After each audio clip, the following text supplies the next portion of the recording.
ವಿಜಯನಗರ ಜಿಲ್ಲೆ ಹೊಸಪೇಟೆ ತಾಲೂಕಿನಲ್ಲಿ ನಡೆದ ಜಿಲ್ಲಾ ಸಶಸ್ತ್ರ ಮೀಸಲು ಪಡೆಯ ನೂತನ ಕಚೇರಿ ಕಟ್ಟಡ, ಪೊಲೀಸ್ ಕವಾಯತು ಮೈದಾನ, ಧ್ವಜಸ್ತಂಭ ಉದ್ಘಾಟನೆ ಹಾಗೂ ಪೊಲೀಸ್ ವಸತಿ ಗೃಹ ಭೂಮಿ ಪೂಜೆ ಕಾರ್ಯಕ್ರಮದಲ್ಲಿ ನಮ್ಮ ಜನಪ್ರಿಯ ಶಾಸಕರಾದ ಶ್ರೀಮತಿ ಎಂಪಿ ಲತಾ ಮಲ್ಲಿಕಾರ್ಜುನ್ ರವರು ಪಾಲ್ಗೊಂಡರು.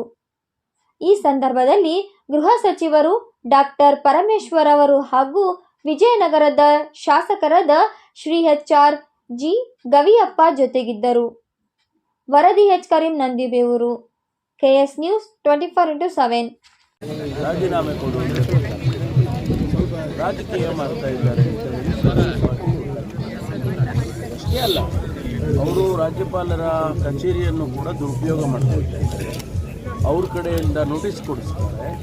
ಅವ್ರ ಕಡೆಯಿಂದ ನಿಮ್ಗೆ ಯಾಕೆ ನಾವು ಸ್ಯಾಂಕ್ಷನ್ ಕೊಡಬಾರ್ದು, ಗ್ರಹಚಾರ ದೋಷ, ಆರ್ಥಿಕ ಅಡಚಣೆ, ವ್ಯಾಪಾರದಲ್ಲಿ ನಷ್ಟ, ನಿರುದ್ಯೋಗ, ಸಾಂಸಾರಿಕ ವಿರಸ, ಸ್ತ್ರೀ ಪ್ರೇಮ, ವಶೀಕರಣ, ಬೆಂಬಿಡದ ರೋಗ ರುಜಿನಗಳು, ವಿದೇಶ ಪ್ರಯಾಣ, ಸಕಲ ಸಂಪತ್ತಿದ್ದರೂ ಮನಃಶಾಂತಿಗೆ ಕೊರತೆ, ಹೀಗೆ ಸಮಸ್ಯೆಗಳು ಯಾವುದೇ ಇರಲಿ ಪರಿಹಾರ